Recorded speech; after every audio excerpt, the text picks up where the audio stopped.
ಇವತ್ತ ನುಗ್ಗಿಕಾಯಿ ಫ್ರೈ ಮಾಡೋದು ಹೆಂಗಂತ ನೋಡುಂಬರ್ರಿ.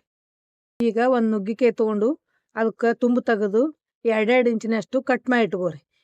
ಇದೇ ರೀತಿ ಎಲ್ಲ ನುಗ್ಗಿಕಾಯಿ ಕಟ್ ಮಾಡಿ ಇಟ್ಕೋರಿ. ಈಗ ಎಲ್ಲ ನುಗ್ಗಿಕಾಯಿ ಹೆಚ್ಚಿದ್ದು ಒಂದು ಬೊಗೋಣಿ ತೊಗೊಂಡು ಆ ಬೊಗೋಣಿಗೆ ಹಾಕಿ ಅದಕ್ಕೆ ಒಂದು ತಂಬಿ ನೀರು ಹಾಕಿ ಗ್ಯಾಸ್ ಹೊತ್ತಿಸಿ ಗ್ಯಾಸ್ ಮೇಲೆ ಕುದಿಲಿಕ್ಕೆ ಇಡ್ರಿ. ಈಗ ಗ್ಯಾಸ್ ಹೊತ್ತಿಸಿ ಅದ್ರ ಮ್ಯಾಲೆ ಒಂದು ಕಡಾಯಿ ಇಟ್ಟು ಅದಕ್ಕೆ ಒಂದು 2 ಚಮಚದಷ್ಟು ಎಣ್ಣೆ ಹಾಕ್ರಿ. ಎಣ್ಣೆ ಹಾಕಿ ಒಂದು ಅರ್ಧ ಚಮಚ ಸಾಸಿವೆ, ಒಂದು ಸ್ವಲ್ಪ ಜೀರಿಗೆ, ಸ್ವಲ್ಪ ಹಿಂಗ, ಒಂದು ಸ್ವಲ್ಪ ಕರಿಬೇವು ಹಾಕ್ರಿ.